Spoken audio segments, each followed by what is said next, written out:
الحمدللہ رب العالمین والصلاة والسلام علی حبیبہ محمد وآلہ وصحبہ اجمعین اما بعد اعوذ باللہ من الشیطان الرجیم بسم اللہ الرحمن الرحیم ان الدین عند اللہ الاسلام اللہم سبحانک لا علم لنا الا ما علمتنا انک انت العلیم الحکیم مولایا صلی وسلم دائما ابدا علی حبیبک من زانت بالسرور۔ قابل صد احترام سامعین کرام، السلام علیکم ورحمۃ اللہ وبرکاتہ۔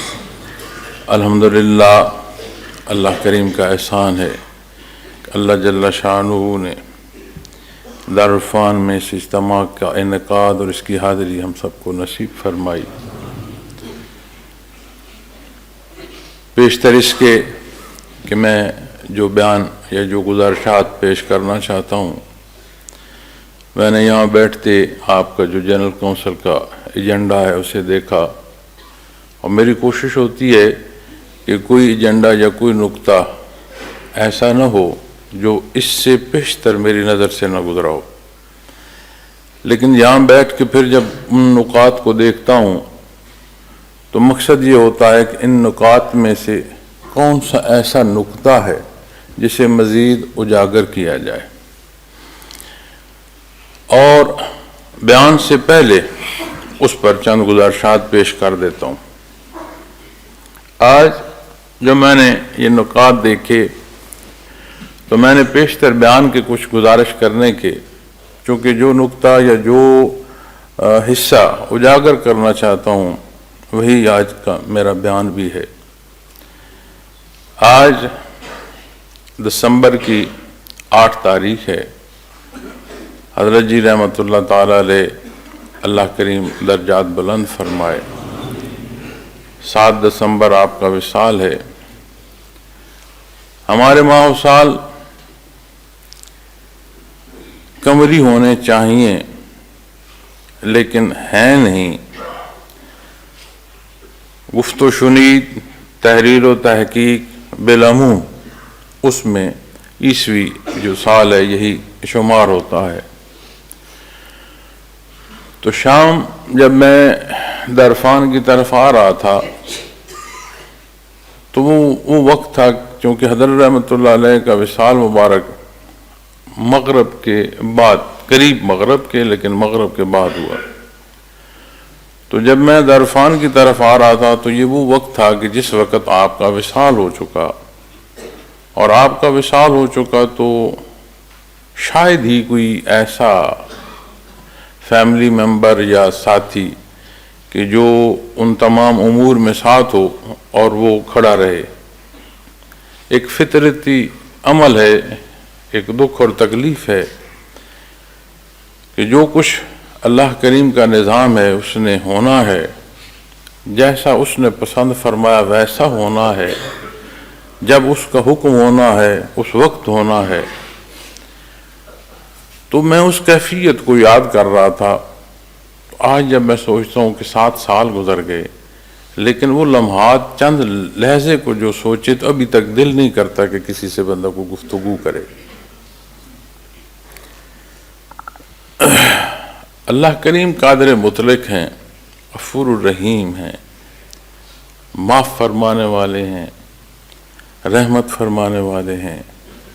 ہمیشہ اس کے حضور یہ دعا ہے کہ اللہ کریم نے ہمیں اپنی برگزیدہ ہستیوں سے وابستہ فرمایا، اور دینی پہلو کا یہ جو مخفی حصہ ہے اس سے آشنا فرمایا۔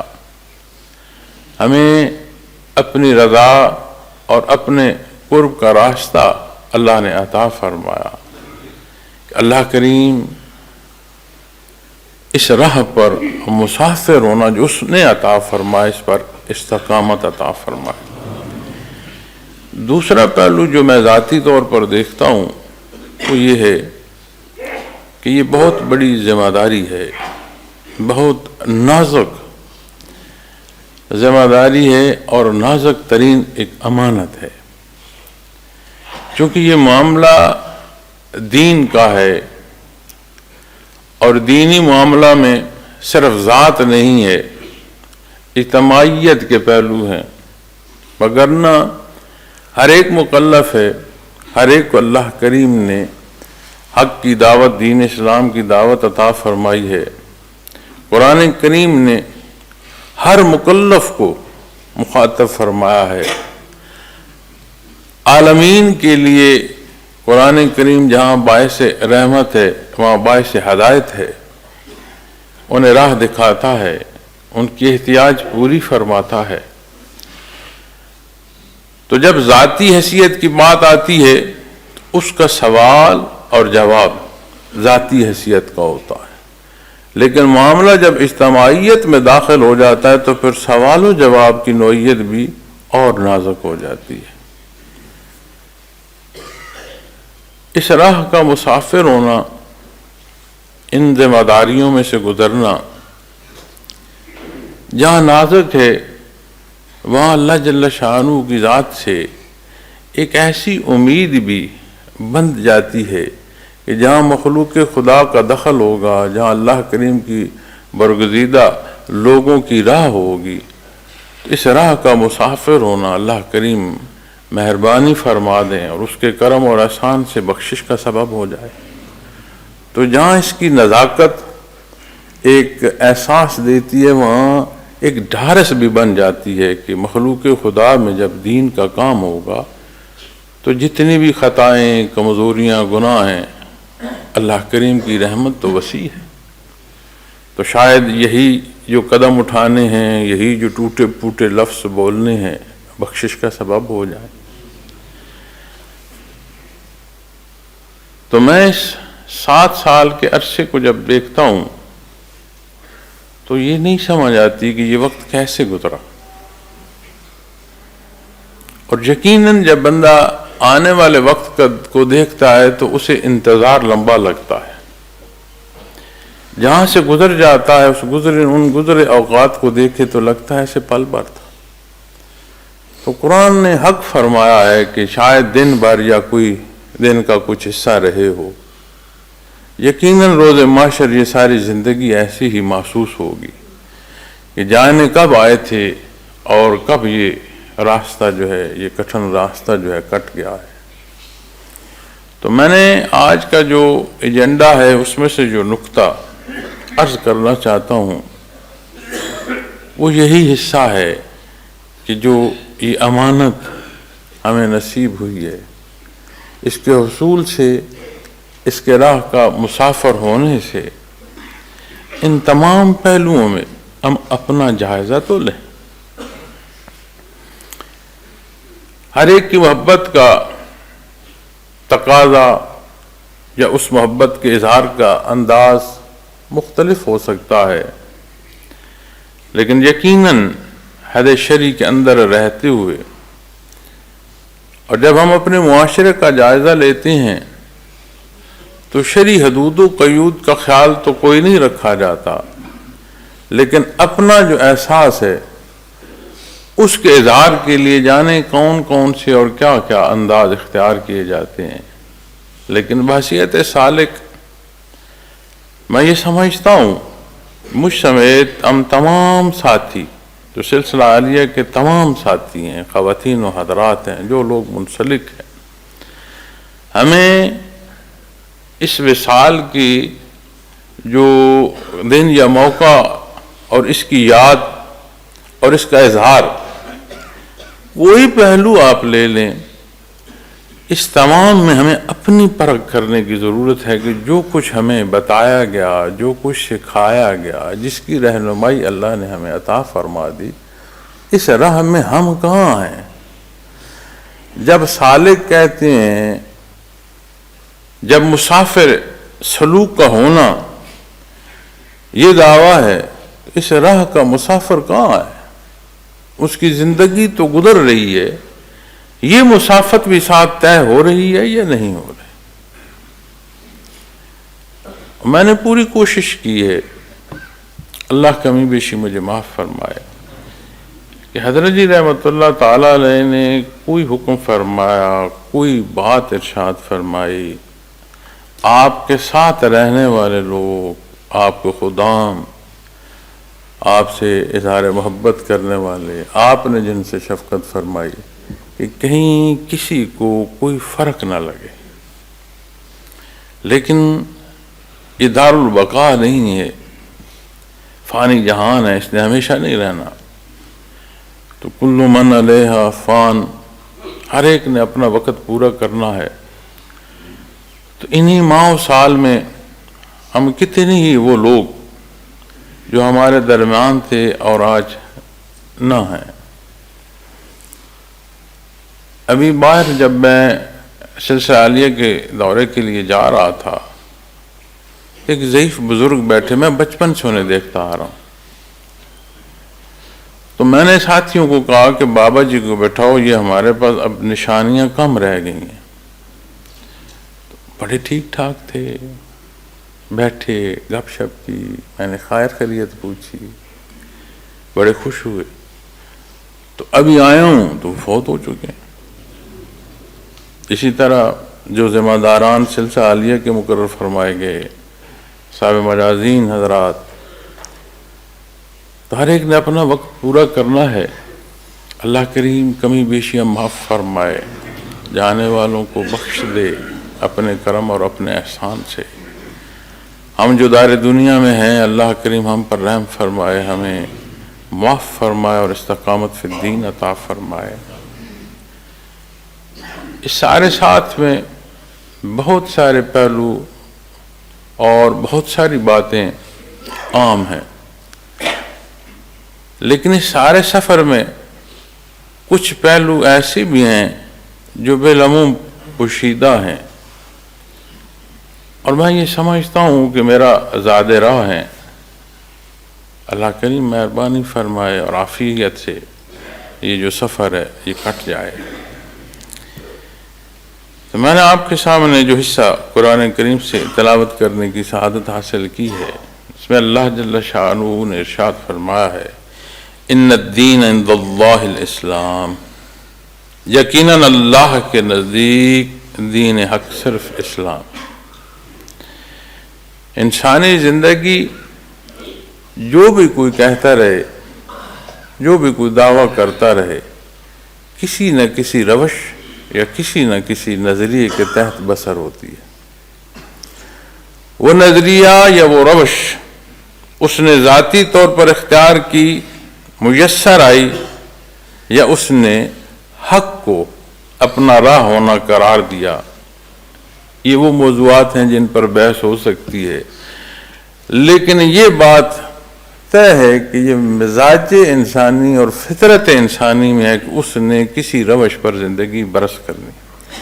اس بسر کرتی زندگی میں جو نظریہ حیات وہ اختیار کرتا ہے تو اس کی سوچ یا استعداد محدود ہے.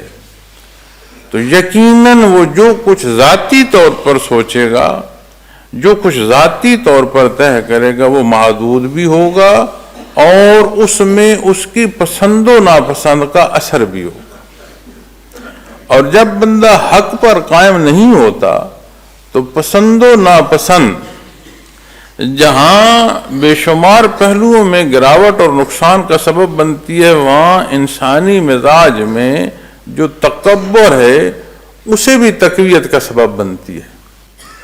تو قرآن کریم میں جہاں کفار کے کفر کو بیان فرمایا گیا، وہاں ان کے متکبر رویے اس کا بھی اظہار فرمایا گیا.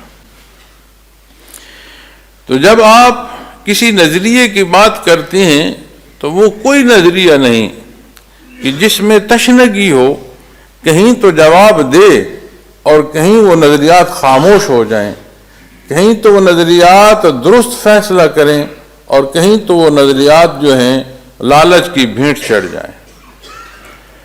دنیا میں مذاہب کے حوالے سے جب بحث آتی ہے تو جس نے جو شرک کیا، جس نے جو کفر کیا، اس نے مذہب کے نام پر، انہیں اپنی روایات کے نام پر اور انہی میں اپنی خواہشات کے دخل پر کیا.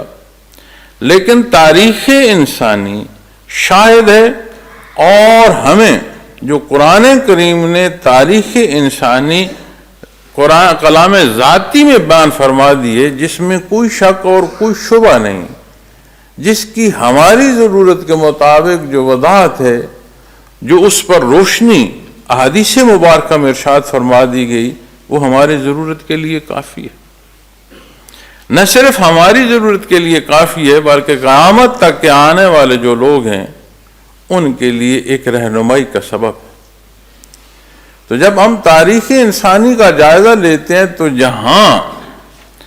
جہاں بھی نقصان اٹھایا انسانیت نے، اسے تذلیل کے راہوں سے گزرنا پڑا، اسے نفرت کی آگ میں جھونکا گیا، اسے بے شمار پہلوؤں سے جو تکلیف پہنچی، تو یقیناً وہی نظریات تھے جو اس نے خود گھڑ لیے۔ جہاں بھی انسانیت کو تقویت ملی اس میں عدل ہوا، اور انسانیت جو ہے اس میں ترقی انسانی حوالوں سے، ایک ہے جدت اور ٹیکنالوجی کی حوالہ۔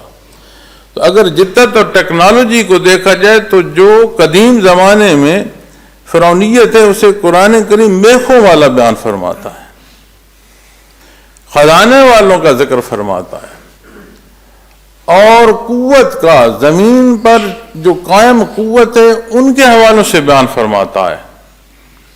یقیناً ہر ایک نے وقت پورا کرنا ہے، لیکن ان کا فنا ہونا اور پہلوؤں میں ہے، اور جسے حق پر زندگی بسر کرنا نصیب ہوا، زندگی تمام اس کی بھی ہوئی، لیکن اس کے پہلو اور مدارج پھر اور ہو گئے۔ یہ ماہ و سال اس کے لیے سوال نہیں بنے، اس کے لیے اللہ کریم کی رحمت کا سبب بن گئے۔ اور جس نے یہ نظریات یا روش ذاتی اور خواہشات ذاتی کو اپنایا، اس کے لیے یہی گزرا وقت جو ہے اتنا بڑا سوال پیدا کر گیا ہے کہ روز محشر جواب نہیں دیا جا سکے گا۔ کہتے ہیں جواب محال ہے، محال نہیں، دیا ہی نہیں جا سکے گا۔ ان الدین عند اللہ الاسلام، یقیناً اللہ کے نزدیک دین حق صرف اسلام ہے۔ حضرت آدم علیہ السلام سے لے کر بعثت محمد رسول اللہ صلی اللہ علیہ وسلم تک جتنا حکم اللہ کریم نے عطا فرمایا وہ سارا اسلام، جتنے احکامات ہیں ان پر عمل کرنے والا جو لوگ ہیں وہ مسلمان ہیں۔ لیکن جب بعثت محمد رسول اللہ صلی اللہ علیہ وسلم، یہ پہلے اسی طرح چلتا آ رہا ہے کہ جہاں اللہ کے مقرب ہستیاں مبعوث ہوتی ہیں تو جو احکام وہ لاتی ہیں پہلے کی نسخ ہے، اور پھر اس کا حکم ہے کہ اسے اختیار کیا جائے۔ اور قرآن کریم جہاں تمام سابقہ کتب پر ایمان لانا اور ان کا حق ہونا یہ اعلان فرماتا ہے، ان کے وہ جو بنیاد ہیں، وہ جو حصے عقائد سے رکھتے ہیں تعلق، وہ جو وحدانیت باری تعالیٰ کی بنیاد ہے، قرآن کریم تمام پہلوؤں کا احاطہ بھی فرماتا۔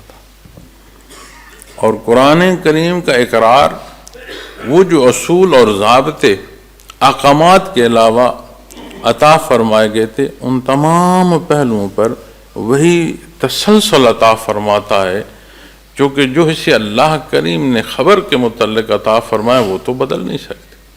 احکام بدلے گئے، جہاں جو ضرورت تھی، جو استعداد تھی، جو اللہ نے پسند فرمائے۔ لیکن جب بات بنیاد کی آتی ہے تو وہ تو ایک ہی ہے۔ تو جب بات انسانی زندگی، انسانی معاشرے، اور اس معاشرے میں انسانی زندگی کا جو ایک تسلسل ہے، ان تمام پہلوؤں میں سے آئے گی، تو یقیناً جو انداز زندگی ہے جس پر زندگی بسر کی جا رہی ہے اس کی بڑی بنیادی حیثیت ہے۔ اور اس بنیادی حیثیت سے انسان جہاں ہٹتا ہے وہاں نہ صرف ذات بلکہ کل انسانیت کی تکلیف کا سبب بنتا ہے۔ یہی سابقہ اقوام کے حوالے سے قرآن کریم میں بھی بیان فرمایا گیا ہے، اور یہی تاریخ انسانی جہاں تک ہماری دسترس ہے اور جو باتیں ہم تک پہنچتی ہیں ان کا جائزہ لیں تو وہاں بھی یہی بات ملتی۔ پھر اس بات اور اس پہلو کا احاطہ آپ اتنا قریب لے آئیں کہ جہاں ہماری زندگی بسر ہو چکی، کتنی بسر ہوئی، ہر ایک کی اپنی زندگی ہے، اس نے کتنے ماہ و سال گزارے وہ خوب جانتا ہے، ان ماہ سال کا جائزہ لیں تو آپ کو سمجھ آ جائے گی کہ جہاں جہاں میں دینی حکم سے تجاوز میں تھا وہاں خرابی پیدا ہوئی۔ نہ صرف اندر وہ تکلیف پہنچی بلکہ جتنا قدم اٹھایا اتنا اس نے گرد و پیش کو بھی متاثر کیا، وہاں بھی تکلیف ہی پہنچی، وہاں سکھ کوئی نہیں پہنچا۔ تو دین اسلام وہ مقصد حیات ہے جو اس مخلوق اور اس مکلف مخلوق کو وہ مقصد حیات عطا فرماتا ہے جو ابدی کامیابی نصیب ہوتی ہے۔ اب جب ہم بحثیت سلسلہ عالیہ کے ساتھی دیکھتے ہیں، اور جو نقطہ میں نے ابتداً عرض کیا ہے کہ جو میں آج کی میٹنگ سے نقطہ لینا چاہتا ہوں، یا جو آج کا میرا بیان ہے، جو میں وہاں سے اس حوالے سے جو گزارشات پیش کرنا چاہتا ہوں، وہ یہ ہے، پیشتر جو آیات ہیں ان میں ارشاد فرمایا گیا للذین اتقوا، وہ لوگ جو پرہیزگار ہیں۔ جہاں پرہیزگار لوگوں کا ارشاد فرمایا گیا اور ان پر انعامات بیان فرمائے گئے، وہاں پر وہ خصوصیات بھی بیان فرمائی گئی کہ جس کا تعلق مع اللہ اتنا خوبصورت ہو جائے کہ اس کے لیے مقدم یہ بندگی رہ جائے، ہر شے مؤخر ہو جائے، تو اسے کون سے اوصاف ہیں جو نصیب ہوتے ہیں؟ یقیناً یہ راستہ وہ ہے جس پر اللہ کریم نے انعام فرمانا ہے، جس کے لیے انعامات ہیں، جس کے لیے بخشش ہے، جس کے لیے جنت ہے، جس کو دوزخ کی ہولناکیوں سے اللہ نے محفوظ فرما دینا ہے۔ یقیناً یہ وہ راستہ ہے، لیکن اس راستے کے مسافر کے اوصاف کیا ہوں گے؟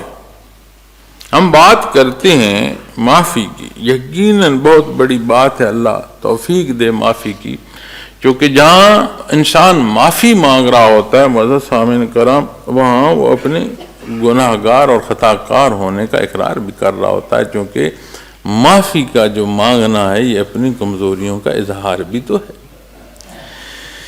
لیکن جو دار دنیا کی زندگی ہے، اس کے وہ اوصاف، وہ کون سا وصف ہے جو اسے نصیب ہوتا ہے جسے اپنے اللہ سے شدید ترین محبت نصیب ہوتی ہے؟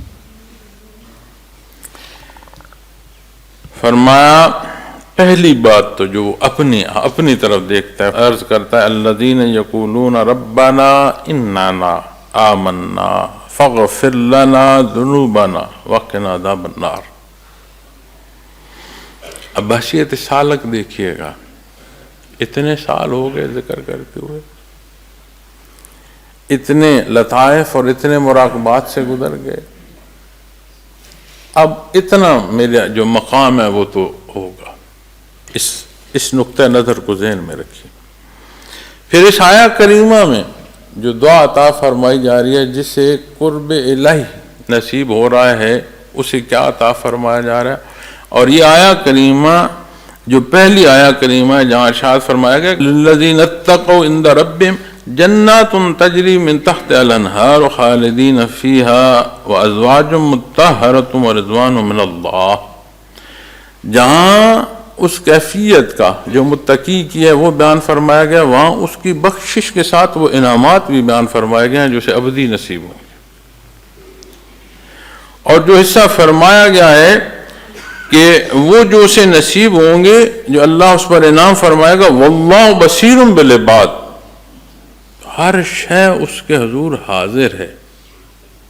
اب اس تمام کیفیت اور حال میں بحثیت سالک جائزہ لیجئے، جو میں بات عرض کر رہا ہوں کہ جس سے تقوی نصیب ہوتا ہے، جسے یہ محبت اس درجے کی نصیب ہوتی ہے کہ یہ تعلق مع اللہ مقدم رہتا ہے ہر پہلو سے۔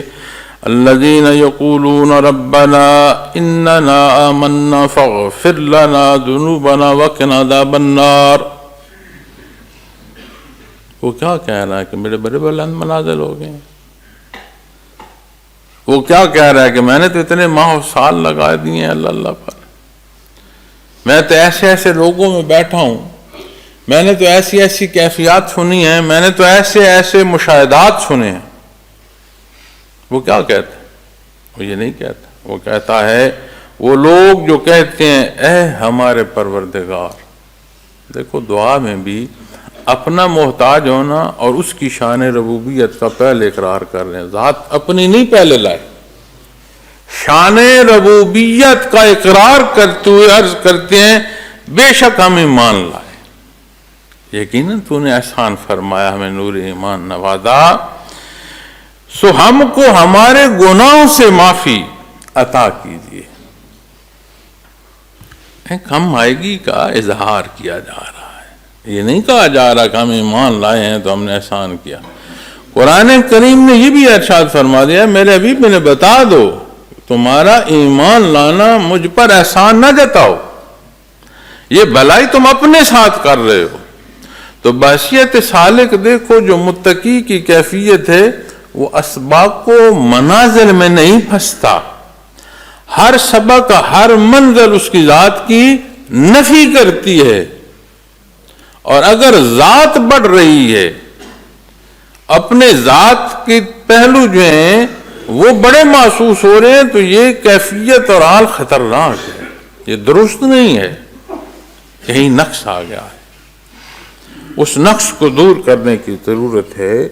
تو فرمایا ہمارے گناہوں سے معافی عطا کیجیے، واقعاً عذاب النار، ہمیں آگ کے عذاب سے محفوظ رکھیے۔ یعنی اقرار ہے کہ بہر اللہ ہر شے تیرے دست قدرت میں ہے، ایمان لانا تیری عطا ہے، اور جہاں جتنی کمی بیشی ہے بہر اللہ اس کا معاف فرمانا بھی تیری شان ہے، اور میں کمزور اور خطا کار ہوں۔ واقعاً عذاب النار، اب کہاں آگ کے عذاب سے اللہ کے حضور پناہ مانگنا کہ اللہ اس سے ہمیں نجات عطا فرما اور اپنی حفاظت عطا فرما، اور کہاں یہ خیال اور گمان کر لینا کہ جنت کی اتنی منازل طے ہو گئی۔ ہاں بڑا نازک سا معاملہ ہے، اور میں وہ اوصاف بیان کرنا چاہتا ہوں جو صوفی کو اپنے اندر ہر لحظے ٹٹولتے رہنا چاہیے۔ وہ لوگ پھر کیسے ہوں گے جنہیں یہ متقی کی کیفیت، اور حضرت رحمۃ اللہ تعالیٰ علیہ متقی پر جب بات فرماتے ہیں، میں نے بہت ساری تفاسیر دیکھی، کسی تفسیر میں نے یہ نزاکت نہیں دیکھی کہ متقی کو ان معنوں میں اس نزاکت سے بیان فرمایا گیا ہو کہ بندگی کی وہ لذت اور وہ آشنائی نصیب ہوتی ہے کہ جیسے محبوب ہو، کوئی بات ایسی، کوئی عمل ایسا، کوئی سوچ ایسی نہ ہو جس سے میرا محبوب مجھ سے روٹھ جائے۔ فانی جہان کی فانی محبتوں میں، فانی رشتوں میں کتنی نزاکت ہم دیکھتے ہیں، تو یہاں تو حقیقی محبت ہے، حقیقی رشتہ ہے، اور یہ نصیب و عبدالآباد ہے، کوئی انقطاع نہیں۔ یہ ایسا رشتہ ہے کہ وہ سختی جو رشتوں کو بھی توڑ کے رکھ دیتی ہے، اس رشتے پر اثر نہیں کرتی، کہ موت کی سختیوں میں بھی یہ کیفیت تنگ نہیں کرتی کہ موت کی، یہ اس سے بندہ اسے سمجھنا ہے۔ قرآن کریم میں بڑی بڑی خوبصورت پہلو اور ایسی ایسی عطا بیان فرمائی گئی ہے، قیامت کی بے شمار سختیوں میں، ہولناکیوں میں، قرآن میں بھی بیان فرمائی گئی ہیں، احادیث مبارکہ میں بیان فرمائی گئی ہیں، اور اس سخت ترین دن میں یہ بھی بیان فرمایا گیا ہے ایمان والوں کے لیے کہ جب قیامت قائم ہوگی اور دوسرا سور پھونکا جائے گا تو فرشتے قبروں سے آ کر انہیں کہیں گے آج گھبرانا نہیں ہے۔ یہ جہاں ہم ہیں یہ دارالعمل ہے، وہاں تو بات نتائج پر جا کر پہنچے گی۔ تو جو حصہ متقی کا رحمۃ اللہ علیہ فرماتے ہیں کہ ایسا تعلق نصیب ہو کہ کوئی عمل تو کجا سوچ سے بھی یہ بات جو ہے شریر تک کانپ جائے کہ کہیں میرا اللہ نہ مجھ سے ناراض ہو۔ تو بحیثیت سالک کبھی ہم نے اپنی سوچ اور اپنے اعمال کا ان نزاکتوں میں جائزہ لیا ہے؟ کبھی اس ترازو میں ہم نے اپنی جو سوچیں اور اپنے اعمال ہیں انہیں ہم نے تولا ہے؟ جب یہاں ہم اس طول کو اور اس نزاکت کو سمجھیں گے تو سمجھ آئے گی کہ اللہ نے کتنا احسان فرمایا کہ اپنی ان برگزیدہ ہستیوں کے ساتھ ہمیں ساتھ نصیب فرمایا اور ان کی رہنمائی عطا فرمائی اور اقرار کے ساتھ اس رہنمائی پر چلنا نصیب فرمایا. تو یہ وہ اثرات ہیں. اور اگر یہ اثرات ہماری زندگی میں نہیں ہیں تو پھر کہیں ہم نے اپنا راستہ درمیان میں بدل تو نہیں دیا. اور ہم سارے مکلف ہیں، چاہے شیخ کی حیثیت سے کوئی بیٹھا ہو یا سالک کی حیثیت سے کوئی بیٹھا ہو، ہم تمام لوگ امتحان گاہ میں ہیں. اور جب تک سانس چل رہی ہے امتحان میں، دار دنیا سے برزخ کا منتقل ہونا اس امتحان گاہ سے گزارے گا. تو اس متقی کی اور اس ذات کی نفی اور ذات باری تعالیٰ کا اقرار کلی معنوں میں جسے نصیب ہوتا ہے، اس کا وصف، اسے کون سے اوصاف نصیب ہوتے ہیں؟ فرمایا صابرین، صبر کرنے والے، والصادقین، اور سچے، والقانتین، اور فرمایا اور فرما برداری کرنے والے، قناعت پسند، والمنفقین، اور اللہ کی راہ میں خرچ کرنے والے، والمستغفرین بالاسحار، معافی مانگنے والے، بالعموم نہیں، معافی مانگنے والے کون سے؟ جو سحر کے اوقات میں اپنے آرام کو رد کرتے ہیں اور قرب الہی کا جو مقصد ہے اسے مقدم رکھتے ہیں. اب جب آپ محترم سامعین کرام انہی اوصاف پر بات کریں گے، الصابرین، صبر کرنے والے، تو صبر اپنے آپ کو کسی بات پر، اور شریعت اسلامی میں جب آپ اس کا ترجمہ لیں گے تو پھر بات کسی نہیں ہوگی، پھر شریعت اسلامی آ جائے گی، اس پر کلی طور پر پابند کر دینا اور روک لینا اپنے آپ کو.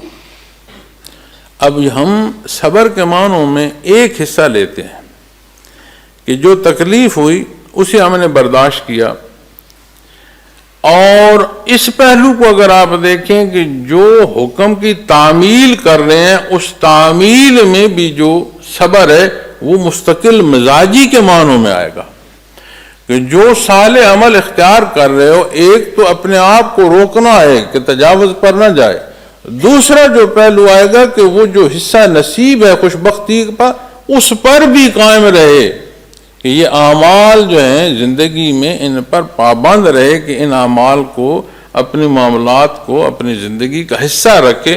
اور صابرین، صبر کرنے والے.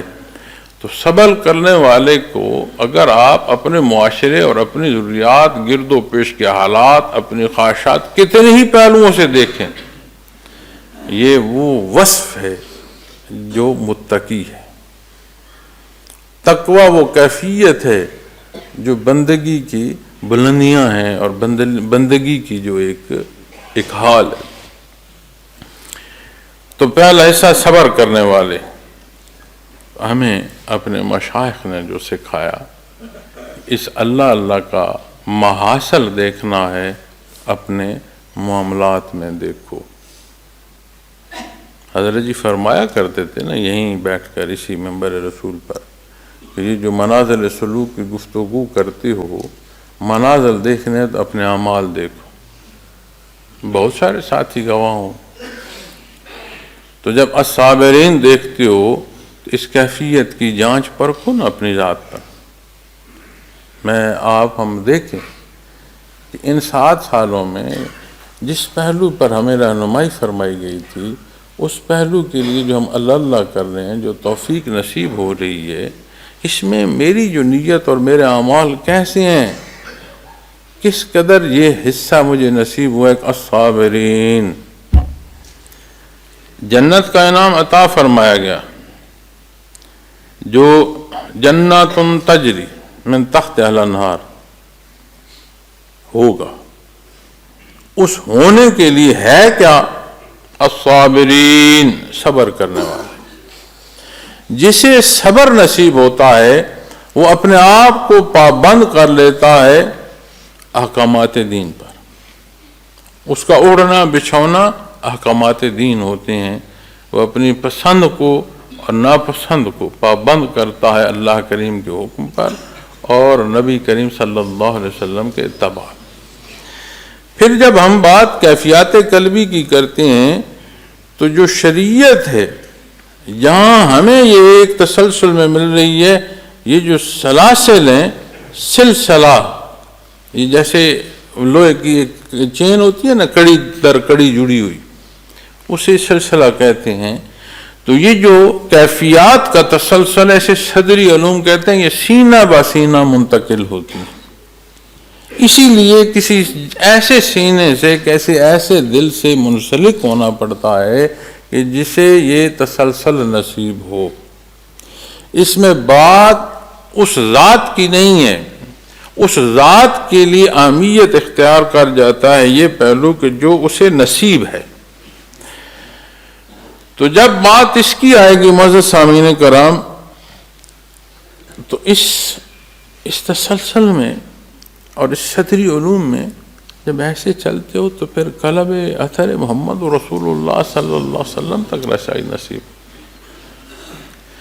جسے یہ رسائی نصیب ہو رہی ہے، جس کا یہ دعویٰ ہے، یہ تو ایسا دعویٰ ہے کہ یہ دعویٰ نصیب ہو جائے تو اس دعوے کا اقرار ہی ہر شے سے روک دے۔ کیوں؟ ایک امتی ہے، ایک اقرار ہے آپ کی نبوت و رسالت کا، ایک ایسا اقرار ہے کہ جسے اللہ کریم نے آمنو کا شرف بخشا، ایک ایسا اقرار ہے جسے عمل الصالحات کی قرآن کریم نہ صرف تلقین فرماتا ہے، ایک ایک حکم اور ایک ایک پہلو سے آشنا فرماتا ہے، اور اس کی عملی کیفیت اور حال اسے سنت خیر الانام میں نصیب ہوتا ہے۔ اتنی بڑی عطا ہے۔ تو جب ہم بات اور صابرین کی کرتے ہیں اور یہ کیفیت جسے نصیب ہوتی ہے محترم سامعین کرام، پھر اسے سچائی نصیب ہوتی ہے۔ والصادقین، پھر اسے سچائی نصیب ہوتی ہے۔ سچائی یہ نہیں ہوتی کہ دوسرے کے معاملے میں کہ تم نے یہ صحیح کیا ہے یا غلط کیا، سچائی کی ابتدا یہ نہا خانہ دل سے ہوتی ہے۔ اکثر جو جھوٹ بولا جاتا ہے وہ ذات سے بولا جاتا ہے، اپنی ہر غلطی کی تقویت کے لیے جواز دیتا ہے بندہ۔ تو جسے صبر نصیب ہوا اسے صدق نصیب ہوتا ہے، تو صابر جو ہے اسے پھر سچائی نصیب ہوتی ہے، پھر وہ سچ بولتا ہے، سچ کا ساتھ دیتا ہے، اپنی غلطی اسے غلطی مانتا ہے، سچ کو مقدم رکھتا ہے، بتقاضائے بشریت کمی بیشی کا اقرار کرتا ہے، پھر اس پر ڈٹھائی سے جم نہیں جاتا۔ تو متقی کو جو حصہ صبر کا نصیب ہوتا ہے، جہاں وہ اپنی خطاؤں اور گناہوں کا اقرار کرتے ہوئے اللہ سے معافی مانگتا ہے، اپنی کمزوریوں کی معافی مانگتا ہے، اس کی شان اور اس کے پروردگار عالم ہونے کا اقرار کرتا ہے، بے نیاز ہونے کا اقرار کرتا ہے، اپنے محتاج ہونے کا اقرار کرتا ہے، پھر اسے جو صبر نصیب ہوتا ہے اسے صدق تک پہنچاتا ہے۔ تو سچائی ہمیں اپنے معاشروں میں، اپنے گھروں میں نظر آ رہی ہے، اور کون کیا کر رہا ہے یہ سوال مجھ سے میری قبر میں ہوگا۔ تو کیا جائزہ لینے کی ضرورت ہے کہ جو میرے معاملات ہیں، جو میری گفتار ہے، جو میرا لین دین ہے، جو میرا ویوہار ہے، جو میری ذمہ داری ہے، اس میں سچا ہوں یا نہیں، صدق ہے کہ نہیں ہے۔ تو جب اس کیفیت سے دیکھو گے تو اپنے اعمال، اپنا کردار، ایک ایک پہلو سامنے آئے گا، اسے جائزہ لیں۔ یہ جو حکم ہمیں اپنے شیخ نے دیا تھا، یہ جو تربیت انہوں نے ہماری فرمائی تھی، یہ جو آج اظہار محبت ہم کر رہے ہیں، عقیدت کر رہے ہیں اور دکھ ہے دل میں، اس سارے کے سامنے جو میری ذات ہے وہ کہاں کھڑی ہے؟ پورا معاشرہ کیا کہتا ہے، معاشرہ کیا کرتا ہے، معاشرے میں کیا ہو رہا ہے۔ ہر کوئی مکلف ہے معاشرے کے اجتماعیت میں جو حصہ ہوگا اس کا مجھے بھی جواب دینا پڑے گا۔ اس اجتماعی حصوں میں جو میرا کردار ہے وہ میں نے کیا ادا کیا، مجھے جواب دینا پڑے گا، ہر ایک کو جواب دینا پڑے گا۔ لیکن اگر معاشرے میں کمزوریاں ہیں تو یہ جواز نہیں ہے کہ میں کمزوریوں کا ساتھ دے دوں۔ میرے لیے حکم اعظم میرا ہے، میں اپنا کردار کا ذمہ دار ہوں، مجھے مخاطب فرمایا گیا ہے، میرے لیے حکم فرمایا گیا ہے، میرے لیے نبی کریم صلی اللہ علیہ وسلم کی بعثت ہے، مجھے کلام ذاتی میں مخاطب فرمایا گیا ہے، مجھے اس نے اس کیفی حصے سے منسلک ہونا عطا فرمایا ہے، تو سوال بھی تو پھر مجھے سے ہوگا، میرا ہی ہوگا، اس استطاعت پر ہوگا جو اس نے مجھے عطا فرمائی۔ اس سچائی کو کیا ہم محض گفتگو تک رکھیں گے؟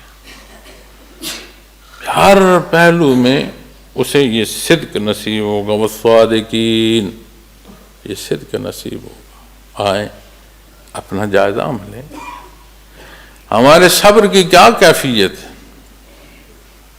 اس صبر پر کیا یہ مزید انعام نصیب ہوا ہے جو صدق کا ہے؟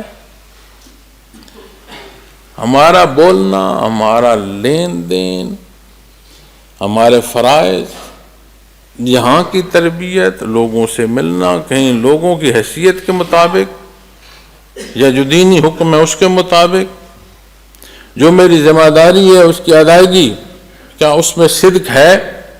مقدم اللہ کی ذات ہے، کہیں میں اپنی ذات تو نہیں بیچ میں لے آیا؟ قرآن کریم حقائق بیان فرماتا ہے، اصول بیان فرماتا ہے، نتائج بیان فرماتا ہے، اور اقوام سابقہ کی جہاں مثالیں قرآن کریم بیان فرماتا ہے وہ فیصلے ہیں، اس روش کا اختیار کرنا ویسے ہی نتائج دے گا۔ تو جب اس سے اور اس عطا والصادقین، اور سچے، کیا خوبصورت کیفیت ہے، یہ صبر پر پھر یہ پھل لگتا ہے کہ اسے صادق ہونا نصیب ہوتا ہے، سچا۔ اب بنیاد صدق کی کیا ہے؟ بنیاد صدق کی اقرار وحدانیت کا ہے، رسالت کا اقرار، یہ صدق کی بنیاد ہے۔ سچا کون ہے؟ سچا وہ ہے جو سچائی کو مانے گا۔ تو بنیادی سچائی کیا ہے؟ ایمان ہے۔ تو شرائطی ایمان کا ماننا، اور ایسا ماننا کہ اعمال پھر پابند ہوں اس ماننے کے۔ نبی کریم صلی اللہ علیہ وسلم سے کسی نے عرض کی کہ یا رسول اللہ صلی اللہ علیہ وسلم، کوئی ایک بات ارشاد فرما دیں، میں بڑا کمزور ہوں، سارے احکامات پر عمل نہ کر سکوں گا، کوئی ایک بات ارشاد فرما دیں جسے میں پختہ پکڑ لوں۔ آپ نے فرمایا جھوٹ سے اجتناب، جھوٹ نہ بولو۔ تو یہاں کیا عطا فرما رہا؟ صدق۔ تو جسے صدق کی کیفیت نصیب ہو، تو کیا وہ کیفیت ہمارے معاشرے میں ہے؟ ہمارے گھروں میں اس کی کہاں کیا حالات ہیں؟ جائزہ کس نے لینا ہے؟ اس سے مخاطب فرمایا گیا جو مکلف ہے۔ تو بحیثیت سالک میرے ساتھ ان باتوں پر چلتے آئیے گا جس سے صدق نصیب ہوا۔ والقانتین، اسے قناعت پسندی نصیب ہوئی فرمایا، اور فرما برداری کرنے والے۔ فرما برداری کیا ہے؟ قناعت پسندی، کہ جو ہے اس پر مطمئن ہو۔ تو جو ہے اس پر مطمئن ہونا،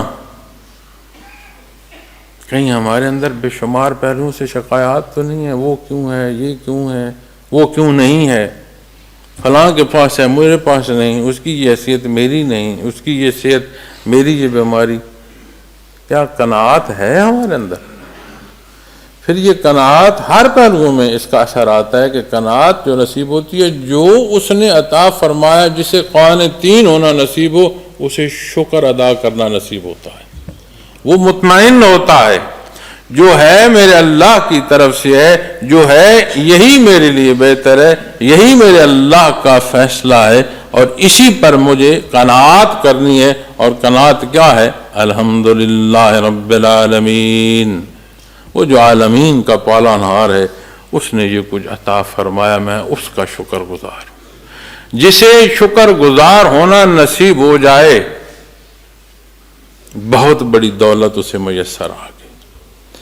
چونکہ دولت کے انبار پر بٹھا دو، آپ صلی اللہ علیہ وسلم نے فرمایا کہ کسی کو سونے کی ایک وادی دے دو، وہ مطمئن نہیں ہوگا، وہ کہے گا ایک وادی اور ہوتی وہ بھی مجھے دے دی جاتی۔ جو جہاں ہے، جس حیثیت سے، جس معاشرے میں، جس مقام پر ہے، وہاں اسے مطمئن ہونا نصیب ہو جائے، قناعت نصیب ہو جائے، یہ اللہ کا بہت بڑا احسان ہے۔ اسے زندگی میں راحت مل جائے گی، ٹھنڈک مل جائے گی۔ تو جو قناعت پسند کیسے ہوگا؟ اسے سچائی قناعت تک پہنچائے گی۔ سچائی کیسے نصیب ہوگی؟ صبر نصیب ہوگا۔ اب یہ وہ کیفیات اور وہ حال ہے کہ جو ہر ایک اپنا جائزہ لے سکتا ہے، کیونکہ یہ اوصاف ہیں، ہو بھی سکتے ہیں اور نہیں بھی ہو سکتے، اور اس ہونے کے لیے جو اصول اور ضابطے ہیں وہ واضح ہیں، جو انہیں اختیار کرے گا اسے نصیب ہوں گے۔ تو جسے قناعت نصیب ہوگی کہ وہ فرما بردار ہو گیا، تو وہ تو مطمئن ہوگا، چونکہ قناعت پسندی شکر گزاری پر پہنچا دیتی ہے، چونکہ اس کے اندر پھر لالچ کوئی نہیں ہوتا۔ تو جو لالچ کا نہ ہونا اور جو قناعت پسندی ہے، اسے اپنے موجود وسائل، اپنی استطاعت اور اپنے مزاج تک دیکھو، پرکھو، ایک دفعہ بحیثیت سالک پرکھو اس کیفیت کو کہ کیا ہمارا صدق کس درجے کا ہے کہ اس نے ہمیں قناعت پسندی عطا فرما دی ہے۔ فرما برداری، اب فرما برداری جو ہے یہ قناعت پسندی ہے کہ جو ہے، جیسا ہے، جتنا ہے، اس کے مطابق رہنا ہے اور اس پر مطمئن رہنا ہے۔ اور فرمایا والمنفقین، خرچ کرنے والے۔ بڑے بڑے لوگ، میں دیکھ رہا تھا، حضرت رحمۃ اللہ علیہ لکھ رہے ہیں، وہ فرماتے ہیں بڑے بڑے پیسے والے غریب لوگوں کی تنخواہیں کھا جاتے ہیں۔ کروڑوں اور اربوں کے جو مالک ہیں، وہ جو چوکیدار اپنے دربان جو بٹھائے ہوتے ہیں، ان کا ماہانہ کھا جاتے ہیں۔ کیا ہوگا اس 2-4 ہزار سے؟ اس کا جسے کروڑوں اور اربوں کی سمجھ نہیں آ رہی، اسے 2-4 ہزار کیا دے گا؟ کیوں؟ وہاں قناعت نہیں ہے، وہاں صدق نہیں ہے، وہاں صبر نہیں ہے۔ تو پھر لالچ ہے، اور پھر لالچ بڑھتا ہے، ایسی فسادی بیماری ہے کہ یہ پھر بڑھتی ہے اور نقصان کا سبب کرتی چلی جاتی ہے۔ تو جسے قناعت پسندی نصیب ہوتی ہے، وہ اپنے رزق سے جو اللہ نے اسے عطا فرمایا ہے، اللہ کے حکم کے مطابق خرچ کرتا ہے، وہ بات فرض میں ذموں میں آئے یا وہ بات جو ہے صدقات کے ضمن میں آئے۔ زکوٰۃ دیتا ہے، فطرانے دیتا ہے، صدقات دیتا ہے، اللہ کی مخلوق کی مدد کرتا ہے اپنی استطاعت کے مطابق۔ دین اسلام اعتدال دیتا ہے، یہ نہیں فرماتا کہ کل ہاتھ کھول دو، جو تمہارے پاس ہر شے دے دو، تمہارا، تمہاری اولاد کا، گھر کا تم پر حق۔ یہ بھی منع فرماتا ہے کہ ہاتھ باندھ لو اپنے گریبان کے ساتھ کہ کوئی شے خرچ ہی نہیں کرنی۔ لیکن جسے قناعت پسندی نصیب ہوتی ہے، وہ اتنا مطمئن ہوتا ہے کہ جو مسائل اسے میسر آئیں انہیں وہ انفاق فی سبیل اللہ پر خرچ کرتا ہے۔ اور انفاق فی سبیل اللہ صرف پیسے کا نام نہیں ہے، جو اللہ عطا فرماتا ہے اس میں سے خرچ کرتے ہیں۔ تو جو استعداد ہے وہ اس نے نہیں عطا فرمائی، جو عالم ہے اسے لوگوں تک علم پہنچانا، اور اسی طرح جو صوفی ہے اس کی ذمہ داری نہیں آئے گی کہ جو اللہ کریم نے کیفیات قلبی اسے عطا فرمائی اسے تقسیم کرے مخلوق خدا میں، مخلوق کی رضا کے لیے نہیں، رضائے باری تعالیٰ کے لیے۔ جو پیسے اس لیے خرچ کرے کہ لوگ اسے سخی کہیں، قیامت کے دن اس سے متعلق حدیث شریف میں سنا ہے، اس سے معاملہ جب پوچھا جائے گا پہلے حساب کتاب والوں میں وہ آئے گا، تو جو پہلے تین ہیں ان میں سے ایک وہ ہوگا جس سے اس کا معاملہ پوچھا جائے گا تو وہ عرض کرے گا کہ بار اللہ تو نے بے شمار مجھے رزق دیا، میں نے تیری خاطر تیری مخلوق میں اسے خرچ کیا، تو فرمایا جائے گا کہ تو نے جو خرچ کیا تو نے اپنی سخاوت کے اعلان کے لیے خرچ کیا کہ لوگ تجھے سخی کہیں، لوگوں نے تجھے سخی کہہ دیا، آج تیرا حصہ کوئی نہیں ہے۔ تو جب تقسیم کی بات اس پہلوؤں پر آئے گی کہ انفاق فی سبیل اللہ میں ہم کیفیات قلبی کی تقسیم میں جائیں گے، ترویج سلسلہ کے لیے جائیں گے، بحیثیت سالک اپنی ذمہ داری ادا کریں گے، تو پھر کیا یہ چاہو گے لوگ کہیں کہ بہت پہنچی ہوئی ہستی ہے، بڑے بزرگ ہیں، بڑے منازل ہیں، انہیں میں ضرور اپنے مشاہدات سناؤں، انہیں میں ضرور اپنی منازل بتاؤں، انہیں میں اپنے ماہ و سال کی عبادات بتاؤں، تو جب وہ بتاؤ گے وہ سناؤ گے تو حساب تو برابر ہو جائے گا، لوگ کہیں گے کہ بڑے نیک لوگ ہیں، بڑی منازل کے حامل ہیں، ان کے پاس تو مناصب بھی ہوں گے، تو روز معاشر جب جا کر گٹھڑی کھلے گی تو پھر کیا ہوگا، اس میں وہ اعلانات ہوں گے جو لوگوں میں کیے ہوں گے اور لوگوں کے اقرار ہوں گے جو انہوں نے مانے ہوں گے، کیونکہ حدیث شریف میں فرمایا جا رہا ہے کہ جو اپنی سخاوت کے اعلان کے لیے خرچ کرے گا اسے جواب دیا جائے گا کہ تجھے لوگوں نے سخی کہہ دیا تھا، تیرا بدل پورا ہو گیا، تو بحیثیت سالک بدل یہاں چاہتے ہو یا وہ بدل چاہتے ہو جو اللہ کی رضا کا نصیب ہو؟ ان صفوں میں جا کر کھڑا ہونا نصیب ہو جو امت محمد رسول اللہ صلی اللہ علیہ وسلم کی صفیں ہوں گی، جو تمام امتوں میں سب سے بڑی ہوں گی، تو پھر اس کا جائزہ کہاں لیں گے ہم؟ تو جب آپ انفاق فی سبیل اللہ میں دیکھیں گے، یہ نہ دیکھو کون کیا کر رہا ہے، دیکھو میں اور آپ کیا کر رہے ہیں، اپنی ذات کو دیکھو ہم کیا کر رہے ہیں۔ تو جو مطمئن ہوگا، جسے قناعت نصیب ہوگی، وہی خرچ کر پائے گا، اس کے لیے ضروری نہیں ہے کہ اس کے پاس چاندی اور سونے کے ڈھیر ہی ہوں۔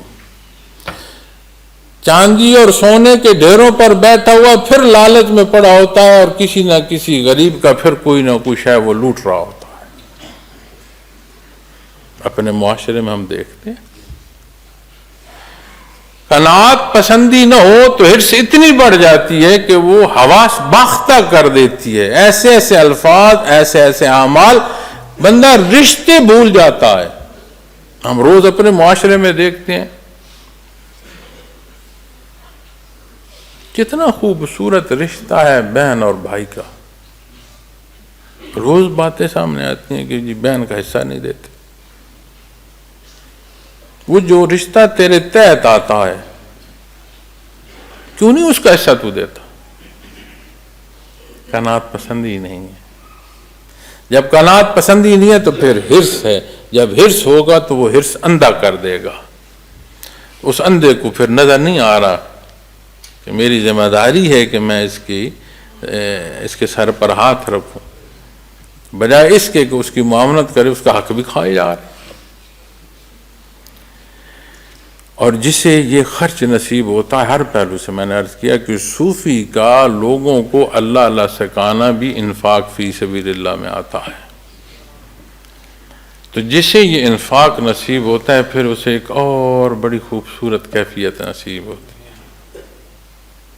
ابتدا میں نے عرض کی تھی، کیا عرض کرتے ہیں، فاغفر لنا، اس کی شان ربوبیت کا اقرار کرتے ہیں، الذین یقولون ربنا اننا آمن، ایمان کے اقرار کے بعد کیا کہتے ہیں، فاغفر لنا ذنوبنا، کس سے مغفرت مانگتے؟ اپنی کمزوریوں، اس کی جو معافی مانگتے ہیں تو پھر یہ وصف نصیب ہوتے ہیں، ان اوصاف میں سے گزرتے ہوئے پھر کیا نصیب ہوتا ہے؟ والمستغفرین بالاسحار، اور سحر کے اوقات میں گناہوں کی معافی مانگنے والے۔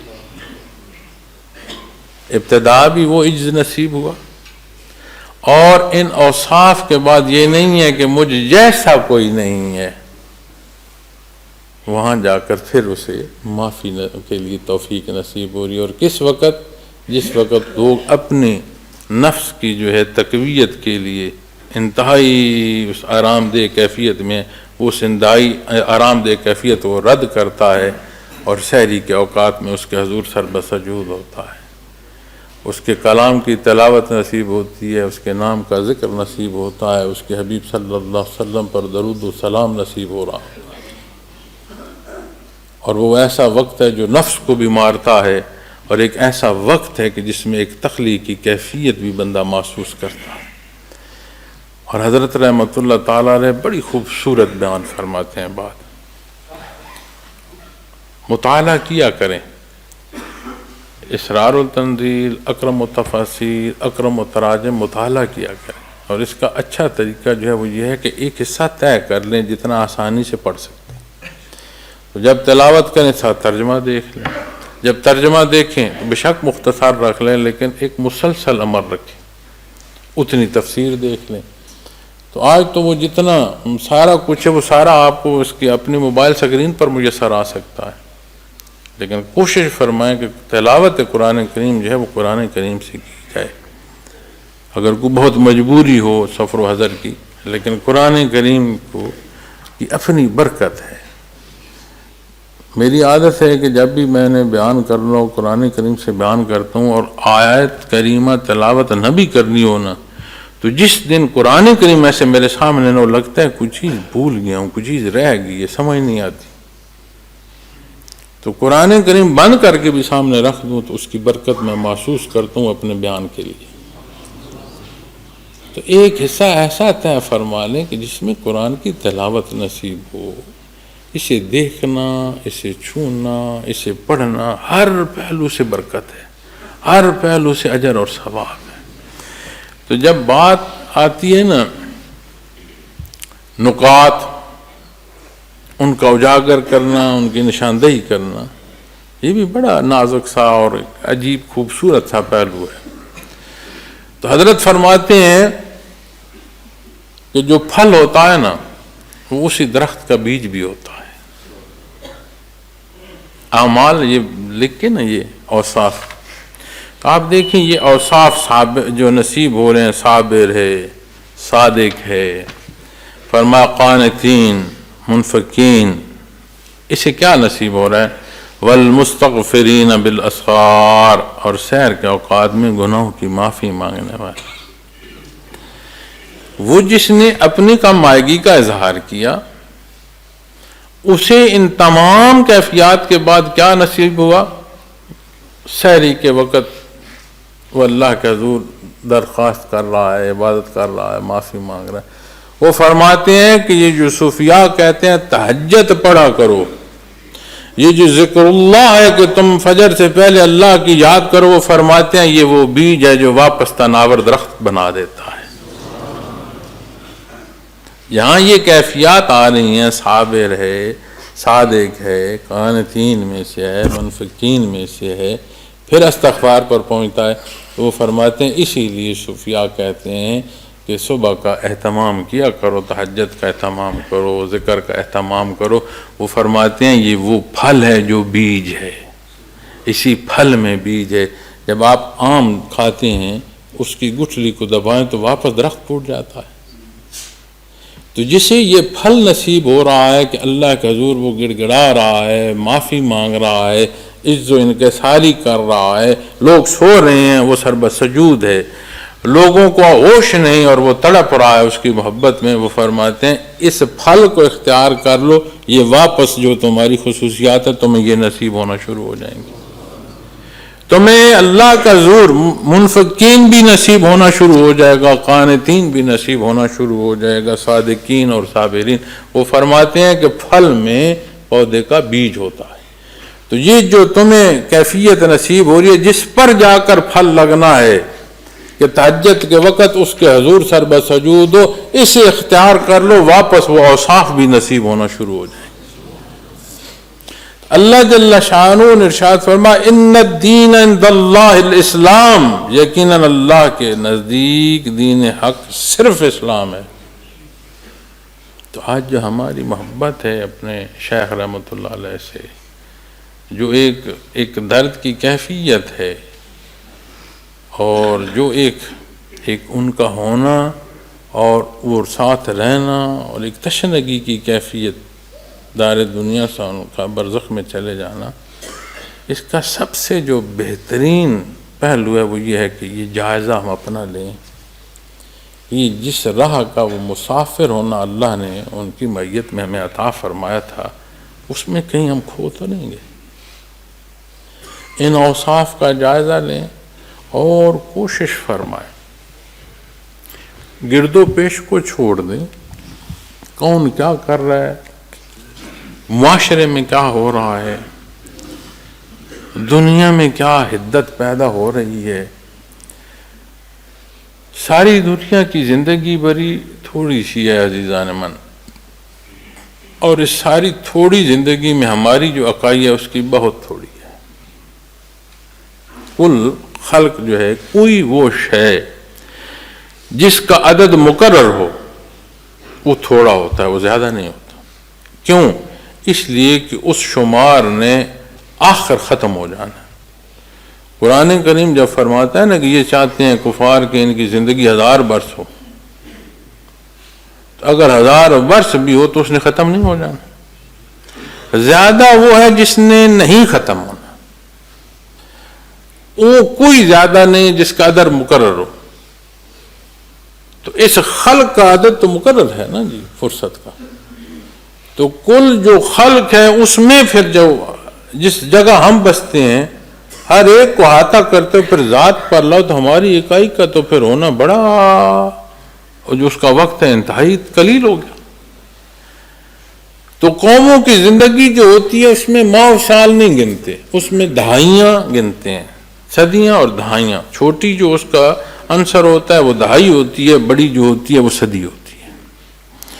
تو جو انسانی زندگی ہے اس میں ماہ و سال گنتے ہیں، مہینے اور سال۔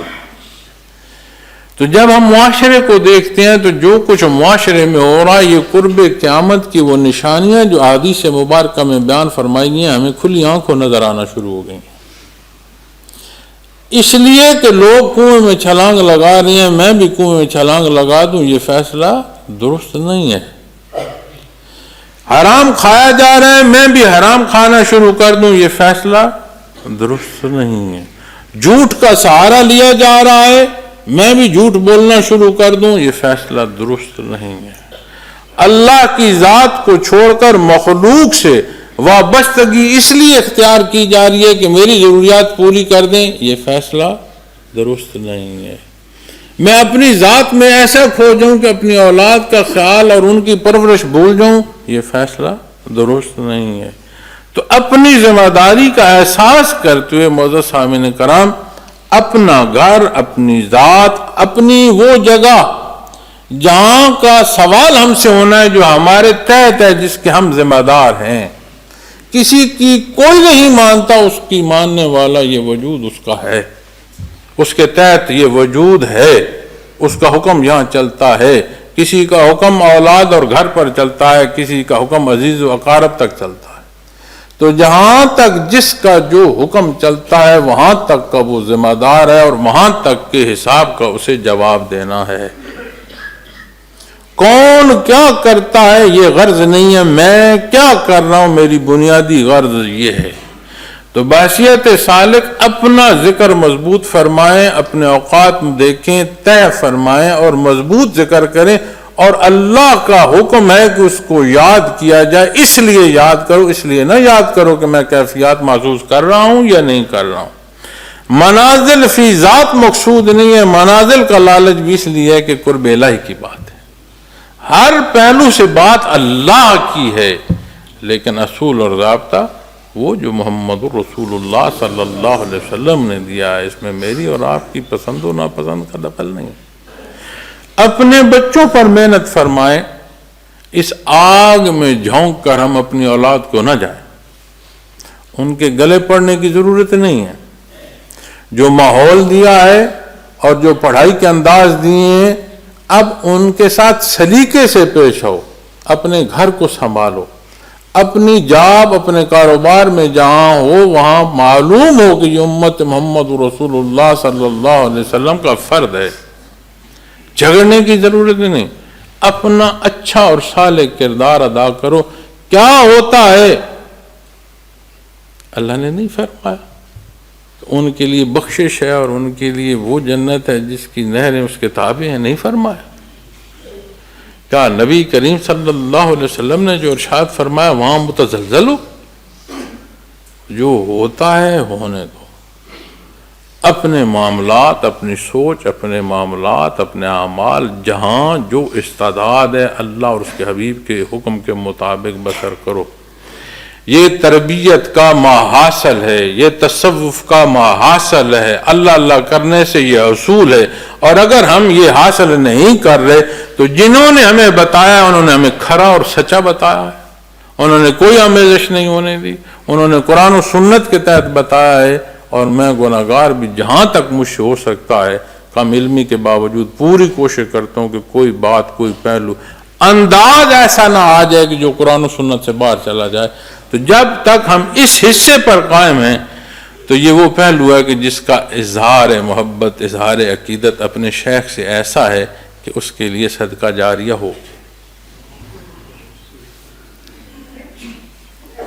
کئی لوگوں کے جنازے، جو جنازہ پڑھا جاتا ہے فرض کفایہ ہے، آبادی میں سے کوئی بھی پڑھ لے تو پورا ہو جاتا ہے، فرض کفایہ،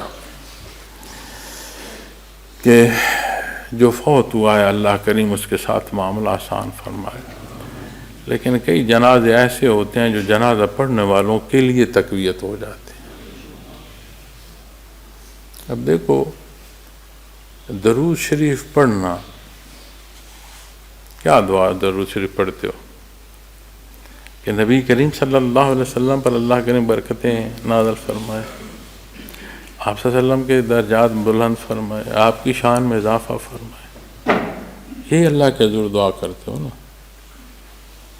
حضرت عمر فاروق رضی اللہ تعالیٰ عنہ کا فرمان ہے، آپ سے روایت ہے کہ کوئی وہ دعا جو مانگی جائے جب تک اس کے ساتھ درود شریف نہ پڑھا جائے وہ معلق رہتی ہے۔ تو جب بات ان پہلوؤں سے دیکھو گے تو اسی طرح بطور توارث کئی ایسے لوگ ہوتے ہیں اللہ کے کہ جن کے جنازے پڑھنے جو ہیں، وہ جو پڑھنا نصیب ہوتا ہے وہ پڑھنے والے کے نصیب ہوتے ہیں۔ اللہ کا اپنا نظام۔ اللہ اکبر، اللہ اکبر۔ تو جو یہ محبت ہے اور یہ عقیدت ہے، اس کے اصول اور ضابطے ہیں۔ یہاں یہ نہیں ہے کہ کوئی اپنی مرضی سے جو چاہے جیسا چاہے، نہیں، یہاں ویسا بتایا جاتا ہے جیسے اللہ نے پسند فرمایا، جو حدود نبی کریم صلی اللہ علیہ وسلم نے مقرر فرمائی۔ اپنا جائزہ لیں، اپنے حصے کا کام کریں، اور جو ذمہ داری اس سلسلے کے حوالے سے پوری ادا کریں، اور نہیں ذمہ داری تو بحیثیت سالک منفقین جو اپنا خرچ کرنا ہے نا اس کی عطا سے، تو یہ آپ کو ذمہ دار ٹھہراتا ہے۔ تو ہمیشہ دعا گو ہوں کہ اللہ کریم ہمیں معاف فرمائی رکھے، ہر پہلو سے ہر لمحے ہم پر رحمت فرمائے، ہمیں عافیت عطا فرمائے رکھے، استقامت فی الدین دے، اور اللہ ہمیں توفیق دے کہ مخلوق میں دین کا کام ہو، ہم نہیں رہیں گے، ہمارے لیے صدقہ جاریہ ہو، اور جو ہے جتنا ہے جب تک ہے اللہ کی رضا میں خرچ کرنا نصیب ہو، چاہے وہ ذات ہے، چاہے وہ مال ہے، چاہے وہ اولاد ہے، اللہ توفیق دے۔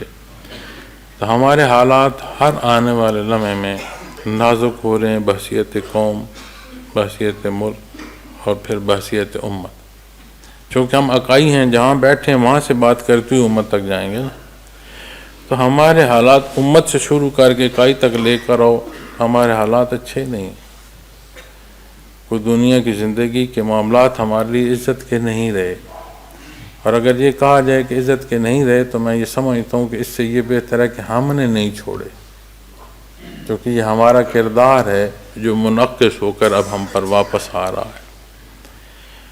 تو ہمیں اپنا کردار ادا کرنے کی ضرورت ہے بحیثیت مسلمان اور پھر بحیثیت قوم۔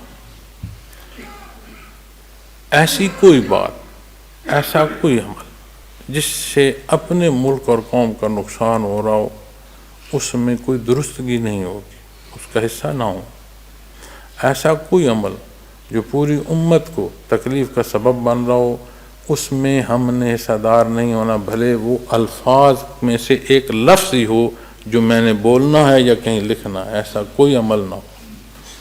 یہ جو اوصاف میں نے آپ کے سامنے بیان کیے ہیں، ان اوصاف کو سامنے رکھیں تو آپ کا سارا جو ہے وہ کلام حدود و قیود میں آ جائے گا، اعمال حدود و قیود میں آ جائے گا۔ اپنا جو ذات، اپنا گھر اور جہاں آپ کی ذمہ داری ہے وہاں انصاف سے اور سچائی سے اپنی ذمہ داری ادا کریں، اس لیے نہیں کہ لوگ اعلان کریں کہ یہ بڑا سچا ہے، نہیں، اس لیے کہ اللہ کریم کو یہ پسند ہے، اس لیے کہ نبی کریم صلی اللہ علیہ وسلم نے میرے لیے یہ تربیتی حکم فرمائے ہیں۔ یہاں جو اس سردی میں آپ آ کر بیٹھے ہیں، موسم کا بھی عجیب رنگ ہے، آئے تو آپ آرام آرام سے ہیں، اچھا موسم تک پہنچ رہے ہیں پھر سردی بن تو اس سردی میں بھی جو آپ آئے ہیں، اللہ یہ آنا قبول فرمائے، وہ خالص رہیں اپنے مقصد کے ساتھ، آتے ہیں اپنی اللہ میں وقت صرف کیا کریں، اپنے درفان کے وقت کو نفلی معتکف کی حیثیت سے بسر کیا کریں۔ میں پوری کوشش کرتا ہوں کہ جتنی کلام یا بات میں کسی سے کر سکوں اتنی سنوں اور اتنی بات کروں جو ملنے آتے ہیں، تو جو وقت میسر آئے اللہ میں بسر کیا کریں۔ یہاں حضرت رحمۃ اللہ علیہ کے احاطہ جو سامنے ایک طرف سے بڑا بنایا گیا، وہ صرف اسی لیے بنایا گیا کہ وہاں سالکین جب آئیں تو اپنا ذکر کر سکیں، ذکر کیا کریں، تلاوت کیا کریں۔ لیکن جو میں عرض کرتا ہوں کہ وہاں آ کر پھر یہ او میں تمہیں پیش کرتا ہوں او تمہاری منظریں، ایک بات نہیں چلے گی۔ نہ حضرت رحمۃ اللہ علیہ پسند حیات میں فرماتے تھے، نہ میں اس کی اجازت دیتا ہوں، اور نہ وہاں کو جا کر کرے گا تو اس کو وہ بات پسند کی جائے گی۔ تو جو مقصد ہے، بنیاد ہے اللہ وہ نصیب ہو، اور ثم الحمدللہ اللہ نے یہ نصیب فرمائی ہے۔ اللہ کا شکر ادا کیا کریں کہ یا اللہ تو نے ہمیں اپنی یاد سے وابستگی عطا فرمائی، آپ نے ہم پر احسان فرمایا میرے اللہ کہ آپ نے ہمیں قلب اطہر محمد رسول اللہ صلی اللہ علیہ وسلم سے منسلک ہونا نصیب فرمایا۔ یہ ایسی کیفیت ہے کہ سجدے میں بندہ گر جائے، زندگی تمام ہو جائے، شکرانہ نہیں ادا ہو سکتا۔ اللہ کریم میرا اور آپ کا حامی و ناصر ہو۔